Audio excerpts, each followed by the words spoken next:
Hello everybody, welcome back to another episode of Decoding the Unknown. I'm Simon, your host here. What happens one of my writers? In this case, Ilza. Thank you, Ilza. Has written me a script. Who put Bella in the Wych Elm? I have no idea what that title means. Is that like someone has been ensconced in a tree, like an elm tree? I have no idea. That's the format of the show. Never read it before. We're going to read it together, dear audience. So let's just jump into it. Around 30 minutes outside of Birmingham lies the village of Hagley, a pretty standard English village, complete with noble estate, Hagley Hall, and its adjacent grounds, Hagley Park, which is home to the wonderful named Hagley Wood. In 1758, Lord Littleton, owner of the nearby Hagley Hall, built the Witchbury Obelisk on Witchbury Hill. In recent years, the obelisk has become renowned for its graffiti, asking about a certain Wych Elm tree. Okay, it's very specific graffiti. Witchbury Hill, the Witchbury Obelisk, and the Wych Elm have nothing to do with witches, which is quite ironic, as we'll later see. Oh yeah, I didn't think they would, because it's spelled W-Y-C-H, not W-I-T-C-H, so I guess I was ahead of the game on that one. Other than a love of repetition and a wonderful opportunity for wordplay, nothing much ever seemed to happen in Hagley. But that all changed in 1940 when the German Luftwaffe, started dropping bombs on London and industrial cities like nearby Birmingham as part of the Blitz soon after the start of World War II. Times were tough, but against the backdrop of the hardships caused by the war in Europe, another tragedy closer to home led to a mystery that has never been solved and a question that has yet to be answered.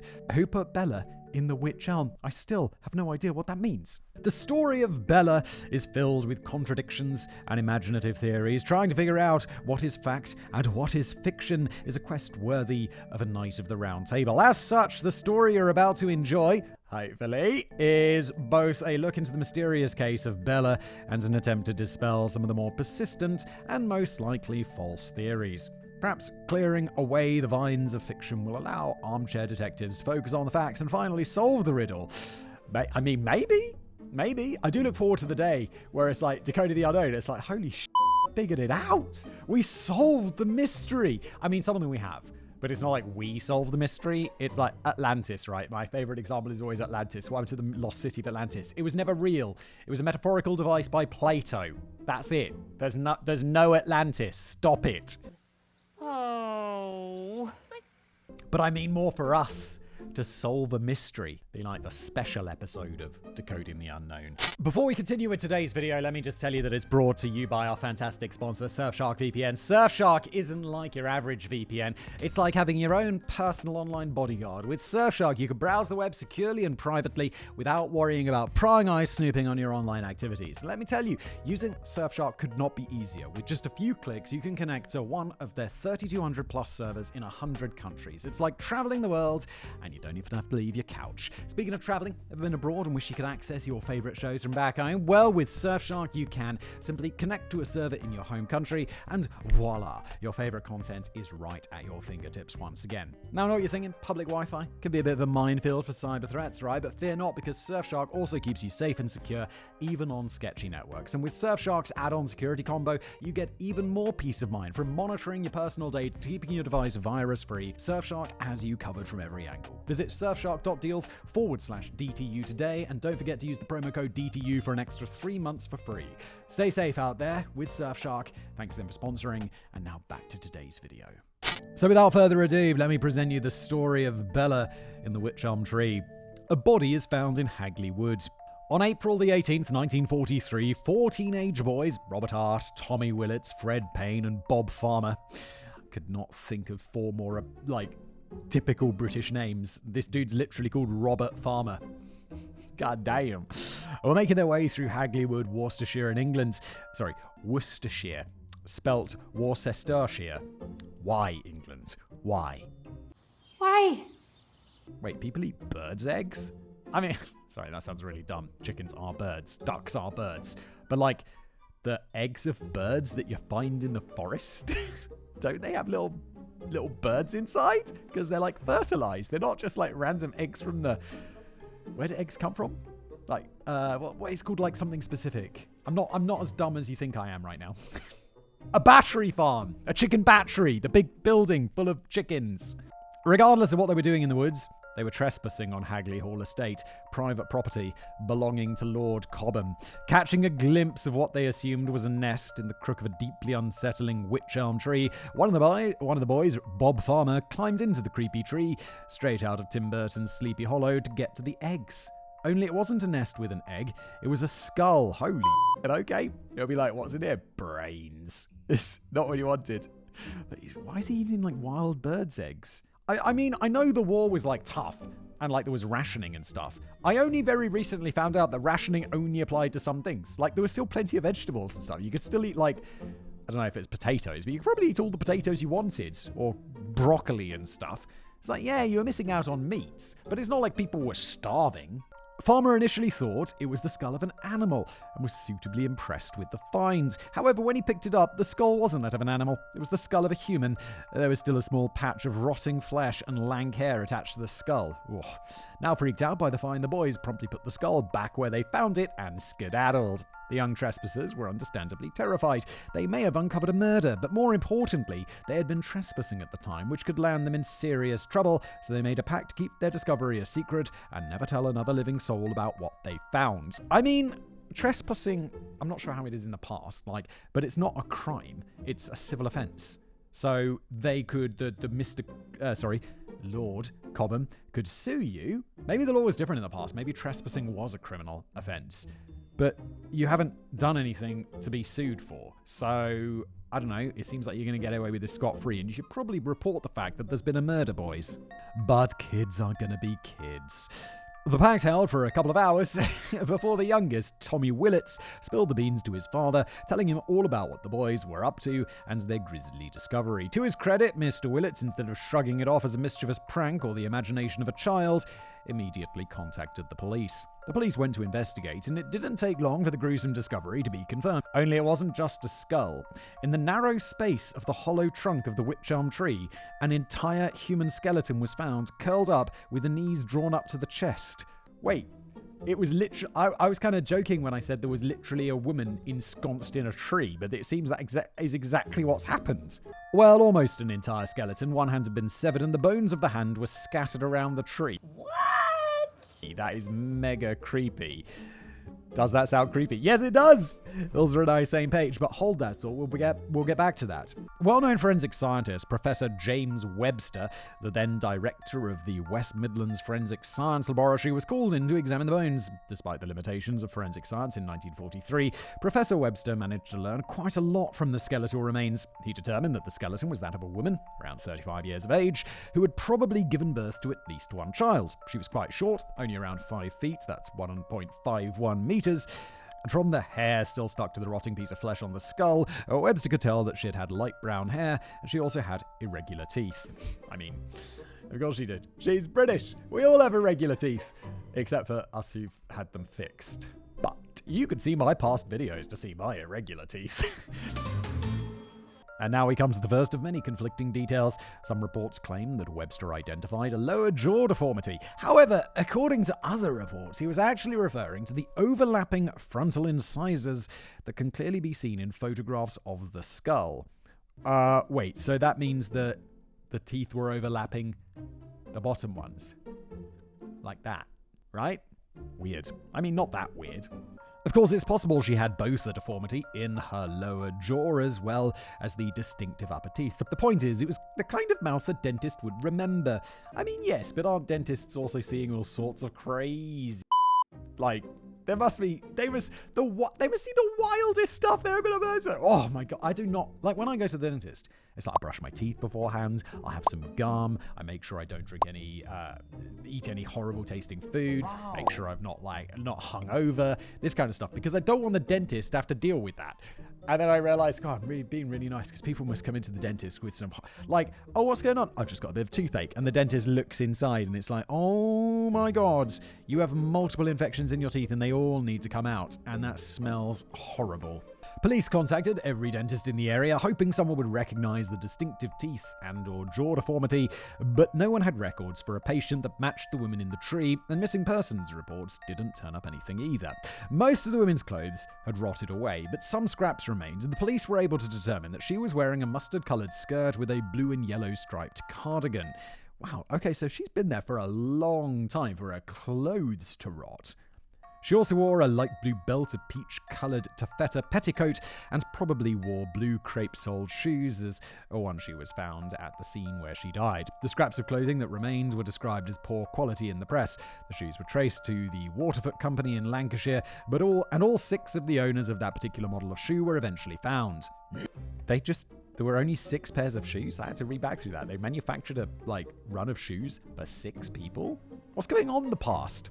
6 pairs were sold at a market stall in Dudley, around 11 miles, 18 kilometres from Birmingham, and the stall holders didn't keep any records of who bought the shoes. If the victim had bought her shoes at the stall in Dudley, it probably meant that she was local. Here's a promising lead, but it led nowhere. The woman was also wearing a rolled gold wedding ring, a thin strip of gold bonded to the outside of a brass or copper ring. It was a cheap alternative to a solid gold wedding ring. This suggests she was either married, or if she was a single mother who had had the child out of wedlock, she might have been pretending to be married, as an unwed mother in the 1940s would have had a hard time. Webster determines that the woman had been dead for about 18 months to 2 years, meaning that she most likely died around October 1941, and he believed that it was murder. I mean, well, yeah, someone's hidden her body in a tree. Sounds pretty murdery. A piece of peach taffeta, most likely from the woman's petticoat, had been stuffed deep into her mouth, suggesting asphyxiation. He felt that it was an unlikely place for a suicide, and he couldn't see how a woman could slip and get stuck inside a hollow tree trunk. Yeah, this being suicide, that is a bit of a stretch. It's like, well, how did she decide to kill herself? Well, she found an empty tree, she curled up inside, and then she decided that the best way to kill herself was to rip off a piece of her clothing and shove it in her mouth until she suffocated. That never happens! No one's died that way! He believed she was intentionally shoved inside the hollow trunk feet first, shortly before or after death. Rigor mortis, the stiffening of the joints and muscles, sets in around 2 hours after death and would have made it impossible for a killer or killers to shove the body into the narrow tree trunk. Some people have pointed out that rigor mortis only lasts between 1 and 4 days, so the body could have gone in the trunk after rigor mortis passed. However, by then you have the decomposing body on your hands, 1 day if you're lucky, 4 days if you're not, which many fans of CSI will tell you comes with its own host of problems. Oh yes, it's gonna get pretty ripe pretty quickly. Regardless of when the body went into the tree, the forensic scientist cried murder, and since he was there and we weren't, it'll be his word that we're trusting. However, I completely agree. I would not think this would be suicide. It's a very bizarre way to die. However, the taffeta in the woman's mouth presents a bit of a problem. According to the Evening Dispatch of the 29th of March 1943, I recently learned of the word dispatch rather than dispatch. I ordered some clothes from a British company, and they were like, your order has been dispatched. Like, instead of dispatched. Dispatched. And I'm like, what? Is that a typo? And I look it up, and it's like, no. It's how we in Britain are supposed to say something leaving, I think. Dispatch rather than dispatch. Interesting. I mean, not really. Let's carry on. Anyway, in this Evening Dispatch, March 29th, 1943, it was Robert Hall, not Bob Farmer, who discovered the skull. Apparently, the boys raked the skull out of the tree with a stick and then put it back in the tree using the same stick with a piece of fabric wrapped around the tip and wedged into the mouth of the skull. Okay, if the taffeta was torn from a petticoat, as suggested by Webster, this scenario doesn't make a lot of sense. Did the boys rip the taffeta from a petticoat and wrap it around the stick? I mean, probably not, right? Because they used the stick to get the skull. The skull is going to be, close to the body. So they would have been quite far away. What are they going to do? Use the stick to rip off the clothes? Something's not right here. Another report also mentioned a police officer at the scene for some reason thinking that a piece of taffeta lying near the skull had been in the mouth and had fallen out, so he dutifully put the cloth back in the mouth. Unfortunately, by the time the police got to the body, the scene had already been greatly disturbed by animals and the 4 boys, so whether the strip was stuffed in her mouth by her killer or whether it ended up in her mouth sometimes after her death will forever remain a mystery. It seems a bit unlikely. Well, the boys, they didn't do it because no. And whether this, other police officer who just isn't mentioned, he's just like this by name. No, I think it was in there when she died or after she died, not after the body was discovered. The fact that the woman was found stuffed into a hollow tree trunk in the woods on private property did have 3 important implications. Firstly, since she probably went into the tree trunk before rigor mortis set in, she was most likely killed at or very close to the spot where she was found. However, a lot of time had passed, so there were no clues to find. Secondly, stuffing a fully grown adult body, especially a dead one, into a hollow tree trunk is not easy. That's a lot of dead weight to lift. It wasn't obvious from the ground that the trunk was hollow, and Bob Farmer had to climb the tree to find the skull, so we're talking about a trunk at least shoulder high. While some people would certainly be able to lift a dead body shoulder high and stuff it into a hollow tree trunk, it's more likely there was more than one killer, or at the very least, more than one person involved in hiding the body. Maybe. Didn't we say she was 5 foot? So like 1.5 meters? That's very short. And also I imagine so, it's the past. People are kind of thin, especially poor people, as it seems she was because of the ring situation. So I don't imagine she was particularly heavy. Finally, and this is the detail that many theories about the Hagleywood murder completely overlook, whoever stuffed the woman into the tree probably knew it was there. You don't go lugging a dead body around the woods hoping to stumble across a conveniently hollow tree trunk before rigor mortis makes your life even more complicated than it already is, seeing as how you've got a dead body on your hands and all. So unless the killer, or more likely killers, had the luck of Beelzebub on their side, at least one of them probably knew the woods and knew where to find a hollow tree. After the discovery of the Hagleywood murder, as it was known at the time, the police decided to check their own records and discovered 2 reports back in 1941 when the woman probably died that looked promising. A local businessman and a schoolteacher separately contacted the police to report that a woman was screaming uncontrollably in the woods. The police did visit the scene, but couldn't find anything, so the sound was chalked up to foxes. Yeah, foxes have you'd be like, what? If you don't know what a fox's scream sounds like, you'd be like, what? Why would they think it sounds like foxes? Because foxes sound creepy AF. Like, they sound like screaming children. It's scary. I used to live in a house in the countryside, and you'd hear these foxes at night screaming. You'd be like, oh, it's creepy. I don't like it. After the body was found, the lead was revisited by detectives, but like all other leads, it didn't turn up anything useful. Around 19 months after the body was discovered, a handbag was found in Hagleywood in November 1944 by Special Constable R. Shepherd. Of course, everybody involved with the case immediately wondered if the bag possibly belonged to the woman found in the tree. The brown leather lady's handbag was discovered some distance from the Wych Elm. The bag was empty, covered with green moss and falling apart, so the police reckoned that it had been exposed to the elements for quite some time. After checking police records, it was discovered that the bag belonged to Dr. Dorothy Edith Markham and had been stolen from her car parked on Hagleywood Lane on December 16, 1939. There are some tales floating around on the internet claiming that an identity card was found. The police apparently traced this card to a woman who didn't even know her card was lost and claimed to have never been near Hagleywood. There is nothing to support this ever happened, however, the story probably has its roots in this bag, which turned out to have nothing to do with the Hagleywood murder. In the 1940s, police didn't have the technology we have today, so DNA testing wasn't an option.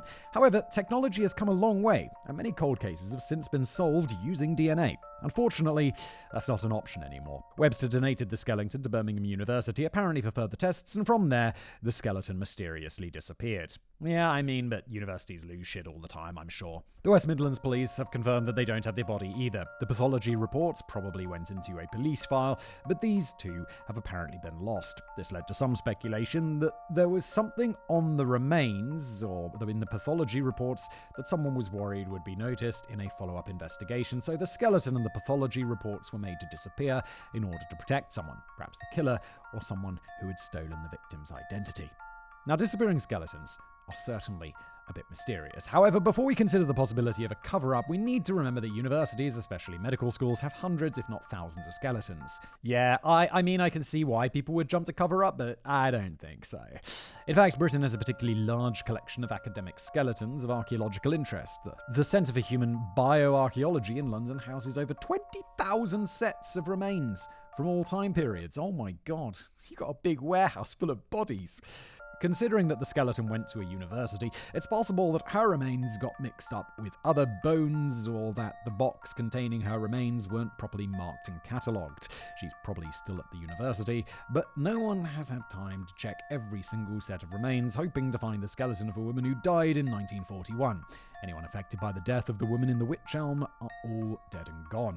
We would love to solve the mystery, but to the victim and those closest to her, it really doesn't matter anymore. The case of the woman found in Hagleywood was sad, and the police spent as much time and resources as they had available to look into the case. However, the tragedy of World War II eclipsed the horror of a single woman found in the woods, and with no real leads, the case soon went cold. Yeah, wartime? Like when your country's at war, no better time to be a serial killer. If you were thinking, I should get into this serial killer game, just wait until war comes. because, like, the police are busy, everyone's busy, the newspapers are busy. Like, I bet the amount of crimes that go on during wartime at home go up massively. The graffiti adds to the mystery. With war raging and people having other priorities, the case didn't get as much attention as it would today. However, 6 months after the skeleton was found, someone decided to remind the good folks in Birmingham and its surrounding areas about the unidentified victim. The first piece of graffiti was discovered at Hayden Hill Road, Old Hill, and read, "Who put Lubella down the Wych Elm?" However, the message wasn't connected to the murder of the woman found in Hagley Wood until the next message appeared on the wall of some empty premises on Upper Dean Street in Birmingham, reading, "Who put Bella down the Wych Elm, Hagley Wood?" Now that the graffiti artist had spelled it out, the police made the connection. The message continued to appear over the next several months in different formats until it eventually became the standard question that we know today: who put Bella in the Wych Elm? It appeared someone knew the victim, or at least suspected who the victim was, and perhaps knew more about the death of the mysterious woman in Hagley Wood. The police also had a name, Bella. They rechecked their missing persons list looking for a Lubella or Bella, but they came up empty. They asked for anyone missing a Bella to contact the police, but this led nowhere. The name Bella stuck though, and the Jane Doe found in Hagley Wood has been known as Bella ever since. Failing to find a missing Bella, the police asked for the artist to come forward, but no one ever did. Police believe the original messages were all written by the same person and claimed that the writing on the wall was way too high to have been done by boys. The graffiti was always being done at night or in the very early morning hours, leading to some speculation that it was done by someone coming into the city early in the morning with farm produce. The blackouts at night to prevent towns from being spotted by enemy bombers made it very easy for the graffiti artists to get their work done and disappear into the dark. Was the graffiti meant to be a clue, or was the killer just taunting the police? Worse, was it just a prank by someone who knew absolutely nothing but was eager to keep the mystery alive? Yeah, I think it's that. Like, if someone is doing graffiti, they're already a little bit naughty. So how much of a stretch is it to be like, well, yeah, they were a bit naughty and they just wanted to maintain this like prank thing going on? The graffiti is one of the reasons this case still captures the imagination of so many, and the original writer was never identified. In the years since, the phrase, "Who put Bella in the Wych Elm?" still showed up sporadically in Birmingham and its surrounding areas, the most recent graffiti appearing in 2016, although it's now probably the work of a copycat, unless the original killer is shuffling around Birmingham with a walker and a can of paint. Theories. So far, no one has been able to answer the question haunting Birmingham and its surrounds. We have no idea who put Bella in the Wych Elm. We don't even know who Bella was, if in fact that even was her name. Over the years, a number of theories have been suggested, mostly involving espionage. However, witchcraft is another fan favourite, so let's see if any of these theories can shed any more light on the mystery. I don't think it's that mysterious. Someone murdered a random woman and hid her body in a tree that they'd probably discovered on a walk at some point. And that's it. That's it. There's no greater mystery here. Like, people are really finding something out of nothing. A spy among us. It's not espionage. It's not witches. It's just someone got murdered. The idea that Bella had something to do with espionage isn't that far-fetched. Okay, Ilse, let me hear it.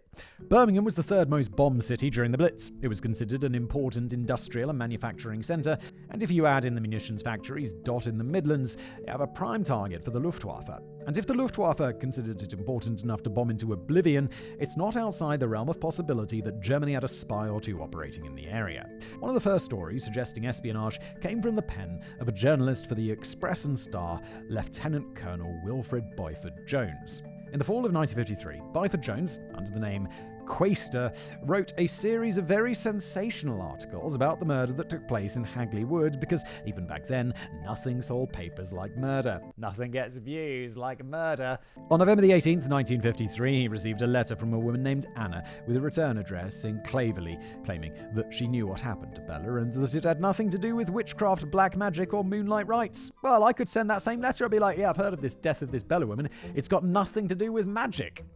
How do you know that, Simon? Because magic's not real, is it? Big brain. In fact, there was only one person who could solve this mystery, but alas, he had conveniently died insane in 1942. All she could reveal was that Bella was Dutch and she'd arrived in England illegally in 1941. The editor of the Express and Star wisely sent Anna's letter to the police. The police investigation had not turned up any leads in a while, so obviously the police were quite interested in Anna and what she had to say. Perhaps she could shed some light on the mystery. They made an appeal for Anna to come forward, and on December 3rd, 1953, Anna finally sent another letter to Byford Jones. She agreed to meet with him and officers of the Worcestershire CID at the Dick Whittington pub the next evening. It's not like come down the station. It's like, no, I'm meeting in the pub over a few pints, my dear. Oh, the past. It was the best. That was December the 4th to tell her story and hopefully help the police in their investigation.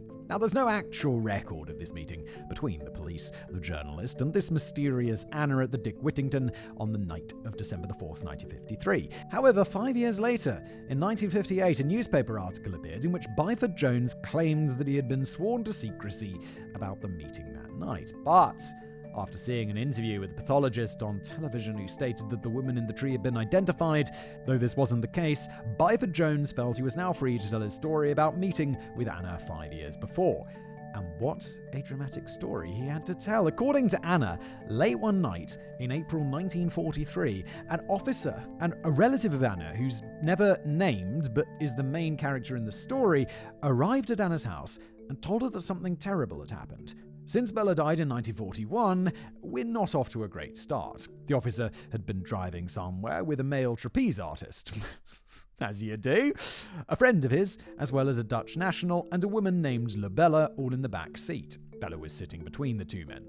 As the car was descending Mucklow Hill in Halsowen, something happened. We don't know what, and the woman collapsed. The officer stopped the car, but the two men in the back told him that the woman, Bella, was dead and that he had to keep driving. Anna describes the circuitous route the men took, but eventually they ended up in Hagley Wood, where the three men proceeded to stuff the body of the woman into a hollow trunk in the Wych Elm tree. Why? You didn't kill her, she just died. Which, I mean, it's very unusual, she's young and just there, but people die? Like, why do you need to hide her body in a tree? The officer was understandably terrified, and the next night he returned to the woods to double-check what he thought happened actually happened, and he wasn't imagining things. Sadly, the body was still in the tree where they left it the night before, so it wasn't some kind of fever dream. Can you imagine waking up, being like, oh man, I had a dream that I killed someone last night and hid them in a hollowed-out tree. What a crazy... I should go check. Like, no, dude, it either happened or it didn't happen. The officer suspected that both Bella and the Dutch national were German spies, and he believed Bella was murdered because of this spy connection. Anna also claimed that the officer sometimes came home with large sums of money, and he couldn't explain where the money came from. The whole incident with the woman ending up in Hagley Wood affected the officer deeply, so much so that he had a nervous breakdown and finally died in a mental hospital. Oh, okay, so they're hiding the body, like, because she died, and if they find it, then he's a spy, and they're his spy people who maybe get the information from him. His handlers, that's the word I'm looking for. Maybe. And so they didn't want her to be found for any reason. According to Byford Jones, some of the facts in Anna's story were verified, but this mysterious Dutchman could never be found. Neither could the trapeze artist. Honestly, I'd forgotten about him. Byford Jones also claims that at this point, MI5 was brought into the case. However, there's never been any confirmation from MI5 that they had any interest in the case of the woman found dead in Hagley Wood. I mean, yeah, but I don't think MI5, which is like our... is it FBI? It's like domestic intelligence. NSA? Something like that? No, that's GCHQ. Look, domestic terrorism, spying, this kind of stuff. It's an entertaining story, but is there anything to it? As it turns out, Anna was actually a real person, Una Hainsworth. In December 1953, police took a statement from Hainsworth, though whether this was at the same meeting so delightfully embellished by Byford Jones is unclear. Una's version of events is less fanciful than Anna's, though there are some similarities. In 1940, Una was married to Jack Mossop, who was employed at the Standard Aero Works at Coventry. Jack had a friend, Van Raalte, who always had a lot of money despite not being employed. Una believed Van Raalte was Dutch and to spy for the Germans. Jack would often have lots of money after meeting this Van Raalte character, so she suspected her husband of being a spy as well. It does sound pretty spy-y. I mean, but they could also just be involved in any other illegal activity that just gives lots of cash. Like, today you'd be like drugs, but in the past it could have been, I don't know, a whole lot of shit. In March or April 1941, husband returned home at around 1 a.m, white as a sheet and agitated. He told her that he'd been down at the Littleton Arms with Van Rout and the Dutch piece, presumably Bella, when things got awkward, whatever that means. They left the Littleton Arms, Mossop getting into the driver's seat, and the Dutch piece got into the car next to him with Van Rout in the back. The woman fell over towards Mossop, and he told Van Rout that she'd apparently passed out after having too much to drink. Van Rout directed Mossop to Hagley Wood, where they stuffed the unconscious woman in a hollow tree and left her there, either as a prank or to teach her a lesson. The drunken mind is a terrifying thing. God damn. To teach her a lesson? She just drank too much. You don't shove her in a tree in the woods. Take her home and put her to bed. What's wrong with you? Mossop returns home, and Van Rout apparently disappeared off the face of the earth, never to be seen again. Between April and December of 1941, Mossop seemed nervous and was drinking more than usual. He had a lot more money to spend, despite being absent from work quite often, and he would sometimes leave for a couple of days, never telling his wife where he went. The past. The man can just disappear and he'd be like, "Oh, welcome home, dear. Where have you been?" "Oh, nowhere. It's been 3 days." Okay.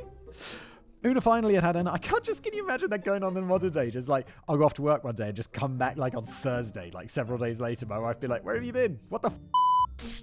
It would be a major problem in my relationship unless I had a bloody good reason. Like literally being kidnapped. Una finally had enough and left Jack in December 1941. Can't blame her on that one. On one occasion after leaving him, she was trying to get some of her stuff back when he told her that he thought he was losing his mind as he kept seeing the woman in the tree leering at him.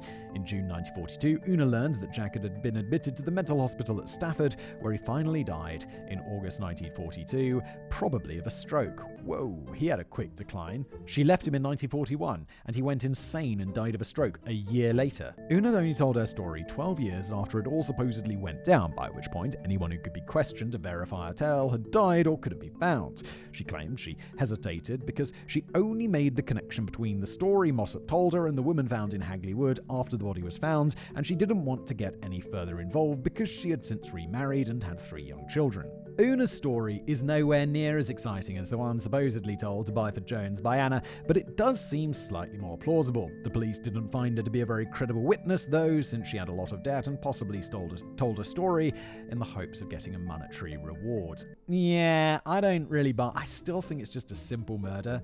It's like as appealing as the spy one is. I think it's just someone just murdered her and shoved her in a tree. While I doubt very much that things went down the way Una described, I'm not entirely convinced we should ignore the story altogether. Okay then. A friend of Jack Mossop also told the police that Jack often took off from work and had a lot of money that he claimed he inherited. Mossop wasn't mentally stable enough to be a spy, but he might have been involved in the black market. If he was moving in dodgy circles, spending a lot of time in pubs and bars, he may have overheard something about a woman being murdered and dumped in a tree, and his drunken, unstable mind filled in the rest of the story. Unfortunately, that doesn't bring us any closer to finding out who Bella was and what happened to her. To further bolster the spy theory, a possible candidate for who Bella might be was linked to an actual German spy, Joseph Jacobs. Many articles report that Jacobs was a Gestapo agent, but that's false. He was actually an agent for the Abwehr. He had a bit of colourful past, which made him unsuitable to serve as an officer in the army, but apparently spy recruiters had less scruples, so Jacobs was recruited and trained as a spy in Hamburg. I suppose it should be Jacobs, right? How do the Germans say that, J? Jacobs? Joseph Jacobs, something like that? Jacobs? That doesn't sound right. That doesn't sound like something a German would say. On the evening of the 31st of January 1941, Joseph was dropped off near Cambridgeshire in England. Having never practiced a parachute jump or landing, which seems a bit of an oversight, he broke his ankle in the attempt. Instead of setting off on his spy mission, he spent the night in an English potato field belonging to Dove House Farm, covered in his parachute and smoking his supply of cigarettes all through the night. By the early morning, the pain had become too much and he fired some shots into the air looking for aid. Not long after, he was finally found by 2 farmhands. One stayed with Joseph while the other went to find the police. Joseph was searched and the police uncovered a wireless transmitter partially buried, 2 identity cards, one in the name of James Reimer, lots of cash and a photo among other things. Uh-oh. You're going to be a POW for the rest of the war. Rightfully assuming they'd caught themselves as a spy, Joseph was arrested and sent on to London. What's important to our story, however, is the photo. Wait, treason? Right, spying back in the day. Isn't that going to get you the death penalty? That was like the last crime in the UK, I believe, that had the death penalty attached to it, and it was abolished in relatively modern times. The photo was of a woman, and on the back of the message it read, "My dear, I love you forever. Your Clara." Landau, July 1940. After a moment of understandable paranoia, MI5 was able to determine the handwriting was most likely German and Landau was a city in southwestern Germany. It wasn't just an odd spelling for London. Well done, MI5, you geniuses. When I thought Landau, I was like, oh yeah, she definitely misspelled London on The Spy from Germany rather than Landau, Germany. Jacobs claimed that the woman in the photo was his lover, German cabaret singer Clara Bauer. His story changed quite a bit every time he told it, but it seemed like, according to Jacobs anyway, Clara was also a German spy, and the plan was that she'd join him in England. However, he failed to make contact, seeing as how he spent his only free night in England lying in a potato field, so Clara's mission would most likely have been cancelled. Quite a few articles claim that Clara Bauer had lived in the UK and performed in musicals in the Midlands before the war. She even spoke with a Birmingham accent. None of this is true. Jacobs himself said that Clara started English lessons in Hamburg with him. This wouldn't be necessary if she spoke fluent English with a Birmingham accent. In fact, Jacobs insisted that Clara had never even been to England. The confusion probably arises with another Bauer, Clara Sophie Bauer, a German national born on the 29th of June 1906 in Stuttgart. Clara Sophie had arrived in the UK on the 10th or the 20th of October 1930 and had left for Germany at a later unknown date. The Central Register of Aliens was... I do like how people foreigners in a country are referred to as aliens. I like that. The Central Register of Aliens was informed that she had left the country for Germany on June the 21st, 1932. There's no evidence that she ever returned to England after that. It seems strange that a spy would carry a photo of a fellow spy in his pocket. However, he was caught one day after arriving, so James Bond the man was not. The date on the photo is also odd. It was signed July 1940, but Jacobs claimed that he only met Clara in October. His explanation for that was that Clara was a capricious woman who was always giving him picture postcards of herself with various dates. This seems like a very weird explanation to me. It is. Doesn't seem to make any sense whatsoever. You could come up with a better excuse. Like, she just got it wrong. She's a bit slow. I don't know. Something better than she sends me postcards with random dates on purpose. Why? Why? This seems like a very weird explanation to me, so he's probably hiding something. I'm guessing an affair, since he was a married man, and he was not married to Clara. Uh-oh. Carol Richter, another Abwehr spy caught by the English, claimed that he'd met Joseph and Clara several times in Hamburg, but didn't consider Clara to be a very attractive woman. He also mentioned that she was very tall, something Bella in the Wych Elm certainly wasn't.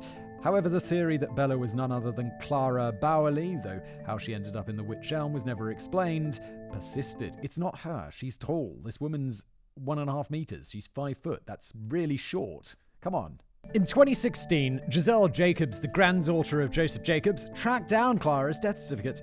She has a great blog about Joseph and spy things, which is worth checking out when you're done here. Clara Bauer, full name Hedwig Clara Bauer, passed away in a Berlin hospital on the 16th of December 1942. She was suffering from a lung infection, possibly pneumonia, and died of veronal poisoning. Clara Bauer is not Bella in the Wych Elm. Okay, well, there we go. That bit of the mystery solved. Of course, conspiracy theorists were quick to point out that we can't trust German war records. If Clara Bauer was a spy that parachuted into England, perhaps the records were falsified to cover this up. However, I personally think we have to start somewhere, and until proven otherwise, I'm going to assume that the hospital records of a random Berlin hospital are in fact correct. Yes, which I mean, of course it's possible that they were fabricated, but it's like, yo, prove it. That's where the burden of proof is. It's like, yeah, okay, possible, but until there's some proof, it's a conspiracy theory, because it's crazy. Was the extraordinary claims require extraordinary evidence? So there we go. What fucking evidence do you have? As for Joseph Jacobs, after he healed from the broken ankle and was thoroughly interrogated by MI5, he was charged with treason, tried, and executed by firing squad on the 15th of August 1941. Well, there we have it. Don't be a spy. Treason's a serious crime. He has the dubious honour of being the last man executed at the Tower of London. In 1968, writer Donald McCormick revisited the espionage theory in his book Murder by Witchcraft. McCormick wrote quite a few history books, but his work has been torn to shreds by the academic community. Okay, so let's not call them history books. Alternate, what's it called? Is it alternate history? No, that's like when, the man in the high castle or whatever. What's it called? pseudo-history, pseudo-science, pseudo-something, like the ancient alien stuff. According to some critics, his claims were controversial, while others have labelled him a fraud and a liar. Their words, not mine. Please don't sue me. His theory on Bella reads like spy fiction, complete with ex-Nazi spies, informants, recruiters, and even one ex-Nazi living in Paraguay under an assumed name. Of course, he never explained how he managed to find this secretive South American Nazi. I bet Mossad would have been very interested in his contacts list. According to McCormick, aspiring operating in the Midlands during the war, aspiring so successful the British government never found out about them, but McCormick did. Apparently, a female spy, codenamed Clara, parachuted into England and was never heard from again. One informant leads him to another informant, who eventually leads him to a contact in Amsterdam who claimed that Clara could have been a Dutch woman named Dronkers, first name unknown, who was involved in the occult, which brings us to the whole witchcraft angle, but we'll get into that later. Oh, please. This is so silly, in my opinion. Not a statement of fact, allegedly, but it's like, this is obviously nonsense. McCormick also talks about a German recruiter whose Dutch mistress was well acquainted with Britain. Apparently, she had an unhappy love affair with a man living in Stourbridge, about 5 miles from Hagley Wood, before the war. She had lived in England for around 5 years and spoke fluent English with a Birmingham accent, all sounding very familiar, isn't it? The South American Nazi claimed to have met this woman, and her description fits Bella very well. She was intelligent, attractive, around 30 years old before the war, and had irregular teeth. It's almost like McCormick saw a newspaper head report describing Bella before writing his book.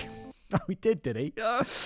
He thought the woman was Dutch, which fits very well with the Una Mossop story. The mistress may or may not have been the spy codenamed Clara, who may or may not have been the woman found in Hagley Wood. Some online articles even claim that McCormick identified the spy as Clara, or Clara Bella Dronkers, a relative of the executed spy Johannes Marinus Dronkers. Dronkers was a very bad spy who was arrested, tried, and executed toward the end of 1942, and his wife apparently died in Amsterdam, so it's doubtful that this mystery woman had anything to do with Dronkers. While McCormick's theory is convoluted and downright contradictory at times, he never mentions the name Clara Bella, so where that came from is another mystery altogether. McCormick has no proof for any of his theories, and since much of his research relies on stories told by ex-Nazi agents hiding in Paraguay, none of it can be verified. I think we can safely relegate his theories to the realm of fiction. Yeah, what did the academic say? It's been thoroughly destroyed by academia, torn to shreds by the academic community. Yes, so let's just ignore Mr. McCormick and his silliness. Considering the title of McCormick's book, Murder by Witchcraft, it's clear that he was more interested in the witchcraft theory than the spy theory anyway. So, where do the witches come into the story? The witches did it. Right from the start, clues as to what could have happened to the unfortunate woman stuffed into a Wych Elm were scarce. And to their credit, the police actually followed up on any and every clue that came their way, including the supernatural ones. And that brings us to Margaret Murray. Why would you follow up on the supernatural clues, police? Stop it. Margaret Murray was an Egyptologist, archaeologist, and folklorist, teaching at University College in London from 1894 to 1935. She wrote a series of books focusing on witchcraft and claimed that Bella's death had the hallmarks of the occult. Murray thought the name in the graffiti, Bella, referred to the word belladonna, or deadly nightshade, a plant that's been linked to witchcraft since the Middle Ages, and suggested that Bella was possibly killed by occultists and perhaps was even a witch herself. She based her theory on 2 case points, the amputated hand and the tree in which Bella was found. Right in the beginning, I mentioned that the skeleton was mostly complete except for a missing hand. According to some articles, the hand had been cut off and buried, while others state the finger bones of the hand were scattered around the tree in an almost ritual fashion. The one thing they all agree on, and which drew Murray's attention, is that the hand was separated from the body. This reminded Murray of an occult practice to create the Hand of Glory. To make a hand of glory, the hand of a criminal, a thief or murderer, had to be cut off while the criminal was hanging on the gallows. The hands cut off had to be the hand used to commit the crime. The hand, once pickled and dried, became an object of great power. It could send the occupants of a house into a deep trance. So it was very useful for thieves. Can you imagine someone sets this up, they go in and it's like, yeah, we got a powerful hand. And they go in and just someone shoots them because they're like, why aren't you in a trance? And it's like, well, the pickled hand isn't doing is it? Obviously, you're stupid. What a stupid idiot. It could protect you from evil spirits, disable an attacker, and even lead to buried treasure. So, the removal of the hand suggested to Murray that the occult was involved. This doesn't make a lot of sense to me. There's nothing to suggest that Bella was a criminal, and she wasn't hanged. She was murdered and stuffed in a tree. If a hand was cut off, whoever cut it off left it there, which kind of defies the whole point if your goal was to create a hand of glory. As for the tree, according to Murray, several pre-Christian European societies believed that burying criminals or witches inside a tree would trap the spirit of the individual in said tree. This would make it hard for the spirit to then go and take revenge on those who put it in the tree in the first place. According to Celtic folklore, the Wych Elm also protects the dead, and on a more practical note, makes really nice coffins. All of this led Murray to theorize that Bella might have been killed for committing a crime against her coven. Guys, isn't it easier to just be like, yo, she was a woman who was murdered and her body was hidden in a tree? Like, do we need to pursue the whole witchcraft and spy angle? She was just murdered and stuffed in a tree! It's not that complicated. Calm down, calm down. The murder of Charles Walton in Lower Quinton, 40 miles from Hagley Wood on Valentine's Day 1945, further cemented Murray's theory of an occult connection. This theory gets a bit convoluted, but do bear with me. While working on his farm, Walton was stabbed by his own scythe and then pinned to the ground, though through the throat, with his own pitchfork. According to McCormick, a cross was carved into his chest. However, I think we've determined that McCormick is not the most reliable source. As for how this murder relates to witchcraft, in 1875, a woman was murdered in Long Compton, 15 miles from Lower Quinton. She was rumoured to be a witch and was killed ritualistically and pinned to the ground with a pitchfork. Her killer, James Hayward, was described as simple-minded by kind folk and a village idiot by the less than kind. He was tried for a murder but spent his life in an asylum where he told anyone who would listen that he was a witch hunter and would kill more witches if they ever let him out. Wisely, they never did, and as far as I can tell, he died in the asylum, which with an attitude like that is kind of where you belong, mate. However, the idea of secret groups of witch hunters going around hunting down witches and Satanists, even though it happened 60 years before Bella was found in the Wych Elm, certainly went a long way to convince folks that witches were to blame. Some articles claim that, according to local legend, Hagley Wood was also associated with witchcraft. However, in my limited experience, most woods are associated with witchcraft. A more diligent journalist asked local people about the rumours of witchcraft, but they all agreed that if witches were performing moonlight rituals in Hagley Wood, they'd never heard about it. With no other leads to follow, the occult theory was as good as any, so the police considered it. But finally, they decided that the hand was most likely separated from the body due to animal predation and decomposition, not by an angry satanic coven.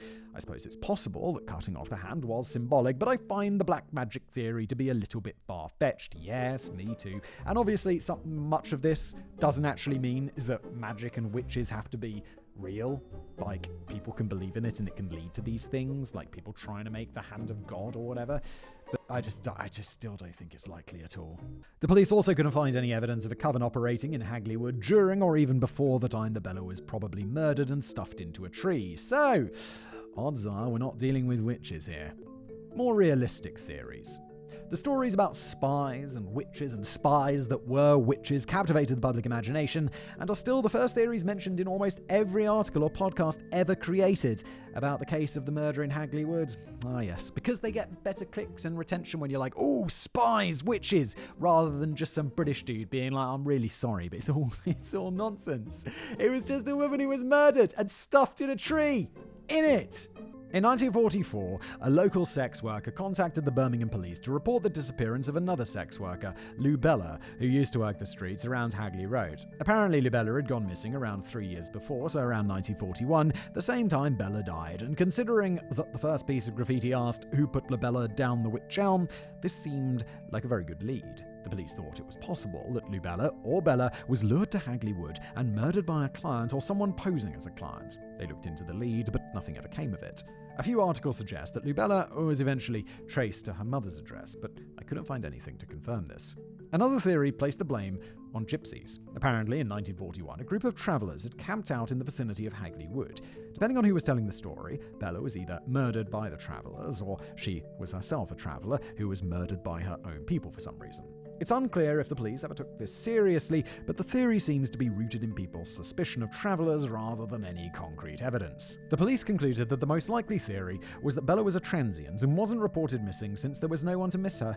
Hagley became a popular place of refuge during the Blitz. It wasn't uncommon for people to go there to seek shelter from the air raids. So, Bella probably lived in Birmingham, and when the air raid started, she found shelter in Hagley Wood, where she ran afoul of someone with murderous intent, or perhaps it was a rape gone wrong. However, people in distress can manage amazing feats. It's possible that Bella did manage to get into the tree by herself if she was scared enough, but once the danger passed, she couldn't get out, and no one heard her calls for help.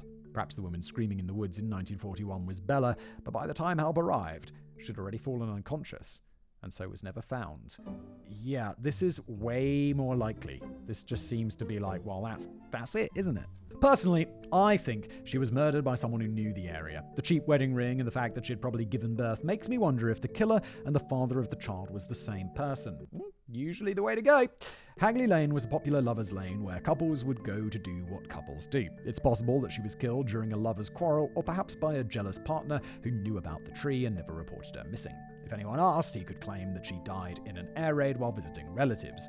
If there was a war on, no one would have questioned it. Yeah, which is why, if you want to be a serial killer, do it in times of war. A new clue.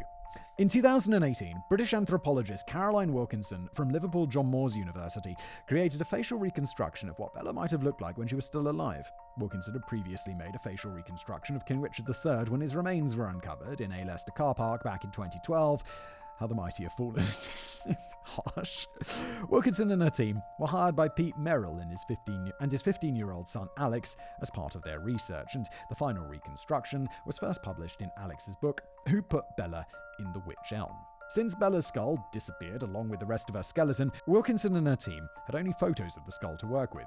Using 2D images to create a 3D model provides some challenges. The flattened planes on the image leads to a loss in perspective and a loss of key details like how deep the eye orbits are. However, valuable clues provided by the photo gave Wilkinson and her team a good idea of the shape of Bella's nose, the general shape of her jawline, and the size of the mouth and the thickness of the lips. Bella's distinct protruding teeth could also be seen on the photo, and the bit of scalp still attached to the skull gave an indication of hair length, possible style, and possible color.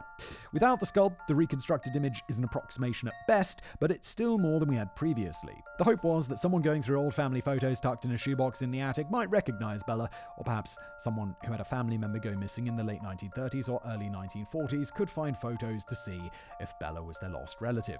So far, no one has come forward, so the mystery of who Bella was and who put her in the tree remains unsolved. I feel like this is one of those things that might get solved with more time, because computers are getting real smart all the time. And there's these big websites like MyHeritage and Ancestry DNA, where I found a picture of my great granddad, back in World War I, in his uniform, in a parade photograph or whatever. And I'm like, oh my god damn, it kind of looks like my family. You can see, he's definitely my family. He's got the vibes of my family. And surely, that picture will be plugged in, and then there'll be all these historic photos of people, and a computer will be like, bing, boop, boop, found them. Conclusion. There has been some criticism toward the police about how the case was handled, and about how the skeleton and the police reports went missing. However, there was a war on.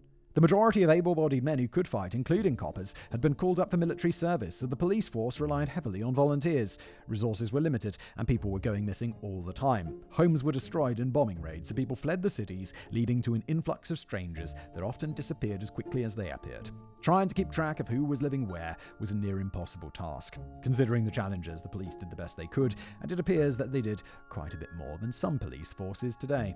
For those who love visiting dark, macabre sites, I have bad news. The creepy wych elm that served as Bella's grave is long gone. The trunk was so narrow, the tree had to be chopped down in order to get the skeleton out. However, have no fear. It's possible that Bella's ghost is still roaming the woods and visiting the pub opposite Hagley Wood. Apparently, the spirit haunting the pub isn't malevolent, just a bit of a nuisance, opening doors and moving things around, as ghosts apparently love to do. Yeah, I mean, if they were real. So perhaps Bella is patiently waiting in a pub, throwing back some ale or having a cup of tea for the final clue to be revealed, and the mystery that was her life and death to finally be solved. And that's where we end today's episode. Thank you for being here. Leave a review, a rating if you enjoy this podcast, wherever you get your podcasts. If you're on YouTube, like and subscribe, and I'll see you next time.